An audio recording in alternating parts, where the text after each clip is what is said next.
په دې دنیا کې د انسان دپاره انتهایی اهم او قیمتي څیز دغه ژوند دی. انسان همیشه د دې په بچ کولو کې کوشش کوي، لیکن عجیبه خبره دا ده چې د بعض انسانان د خپل ژوند سره نفرت شروع کی او دا نفرت دومره سیوا شي چې دوی په خپل لاس سره د دې خاتمه وکړي. دوی د ځان نه وروسته یو خط پرېږدي او په هغې کې دا لیکلي وي چې زما د دې ژوند نه زړه موړ شوی دی. نو اخر د دې هر څه وجه څه ده او داسې ولې کیږي؟ نن به د دې کار په وجوهاتو باندې ځان پوهه کوو. نو راځئ زموږ سره.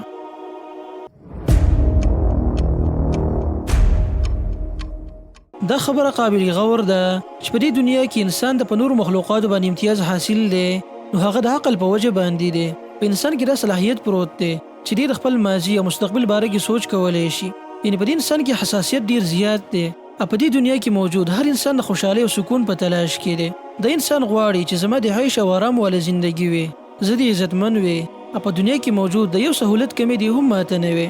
نو د ټول انسانانو هغه منډې او کوششونه صرف د خوشحالۍ د حاصلولو دپاره وي.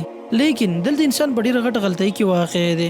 انسان دا سوچ کوي چې کله زما لاس له مال او دولت راشي نو بس ماته به خوشحالي حاصلی شي، سکون به حاصل شي او د زړه هغه ټول ارمانونه به پوره شي. لیکن ډېر خلک داسې شته دی چې هغوی سره مال دولت ډېر سیوا دی، لیکن هغوی بیا هم په سکون کې نه دي. د دغه مالدار خلکو په زړونو کې همیشه نیمګړتیا او بې سکوني پرته وي. دوی همیشه د خوشحالۍ په تلاش کې وي تر دې چې دوی د بوډاوالي عمر ته ورسي، عمر یې ختم شي، لیکن دوی خپل مقصد ته ونه رسي. په دې خبر ریسرچ شوی دی او معلومه شوي ده چې د دنیا هغه مالدارترین خلک هم په خپل ژوند کې خوشحاله نه دي. هغوی د خپل ژوند نه مطمئن نه دي. ماهرین دا وایي چې انسان د غټه خوشحالي کله میلاو شي نو د دې خوشحالۍ هغه مدت صرف د 9 ورځو پورې وي، او یا که ډېر زیات شي نو د 2 یا 3 میاشتو پورې د انسان د نوي نعمت ته ډېر خوشحاله وي. لیکن د دې وخت د تېرېدلو نه بعد د انسان دوباره نارمل حالت ته واپس شي څنګه چې دې مخکې و. د دې مثال داسې دی چې ستا غټ ارمان دا وي چې ماته د جاب میلاو شي، نو یو ورځ داسې راغله چې په هغې کې ستا د ارمان پوره شو، یعنې تا ته جاب میلاو شو. نو زه ستا نه تپوس کومه چې آیا ته به د بوډاوالي پورې د جاب ته روزانه خوشحالېږي او داسې به خوشحالېږي لکه څرنګه چې ته په اولنۍ ورځ باندې خوشحاله وي؟ نه، داسې بالکل نه ده. نو مطلب دا دی ملګرو چې خوشحالي، ذهني سکون او اطمینان چېرته هم ستا د ارمانونو په پوره کېدو سره تا ته نشي میلاویدی. ما په خپله د مالدارترین خلکو انټرویوانې کتلې دي او د هغوی نه ما دا اورېدلي دي چې هغوی په خپل ژوند کې خوشحاله نه دي. د ذهني سکون دپاره هغوی ځان له مصروفیت کتلی دي، دې دپاره چې هغوی د دې ذهني اذیت نه ځان وساتي. انسان ته خوشحالي میلاو شي او بیا زر زر د هغه نه هر څه هیر شي او دې دوباره خپل هغه زوړ حالت ته واپس شي. نو تاسو ته پته شته چې دا صلاحیت الله ولې په انسان کې ایښودی دی؟ د دې وجه دا ده چې د انسان چېرته یو جانب کې مصروفه نه شي، دې همیشه د خوشحالۍ تلاش وکړي او د بدن د خوشحالي هغه ذات ته په نږدې کېدو کې پرته ده کوم ذات چې دا بدن پیدا کړی دی. لیکن د دنیا ډېر خلک داسې دي چې هغوی په دې مقصد کې کامیابیږي نه. نو انسان خودکشۍ ته ولې جوړیږي؟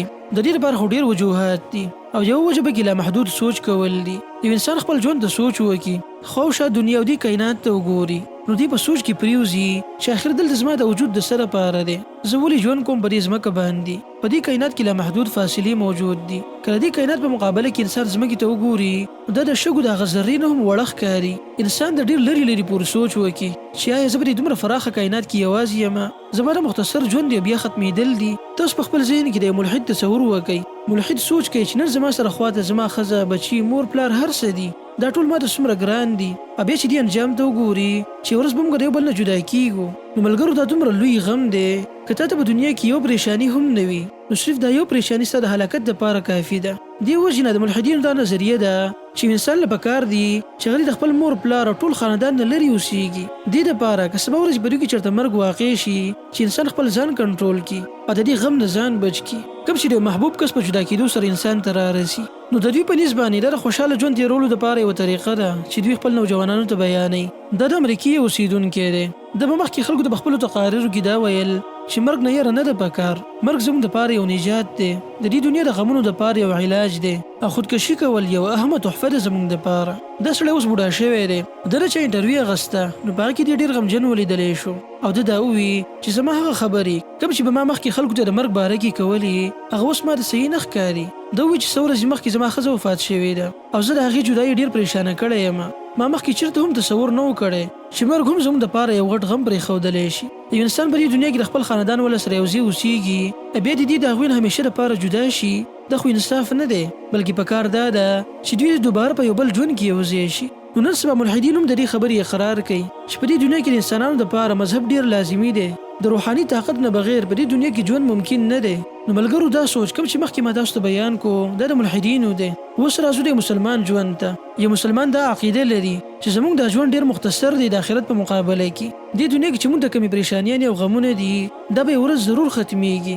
زموږ هغه احباب کوم چې وفات شوي دي هغوی سره به دوباره زموږ ضرور ملاقات کیږي. نو دا هغه سوچ دی چې انسان کې همت پیدا کوي. د دنیا هغه وړه خوشحالي انسان ته لوی ښکاره کوي. تاسو به اورېدلي وي چې دنیا په امید خوړلی کیږي. دا خبر بالکل صحیح ده. په دې دنیا کې دینداري ډیر لوی امید دی او هر چې لا مذهبه یا ملحدین خلک دي نو د هغوی دپاره هیڅ امید نشته دی په دې دنیا کې. د یو ملحد دا سوچ دومره خطرناک دی چې انسان لیونی کولی شي. تاسو تصور وکړئ چې انسان آخرت نه مني، د خالق وجود نه مني، دا سوچ کوي چې بس دې دنیا کې صرف خوراک سکاک دی او بیا مړ کېدل دي. یو ملحد چې په دې دنیا کې د چا سره محبت کوي او د هغه د جدایي سوچ وکړي نو دا دومره خطرناک دی چې دې د وخت نه مخکې وژلی شي. د یو ریسرچ مطابق په هر 40 سکندو کې دنده یو انسان خودکشي کوي او په جاپان کې خودکشي کولو ته بهادري ویلی کېږي.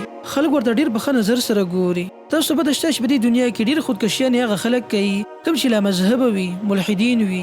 په دنیا کې ټول نه کم ریشو د خودکشي په مسلمانانو کې ده. نو په دنیا کې د ښه ژوند تېرولو دپاره الله سبحانه وتعالی څه اصول یې ښودي دي.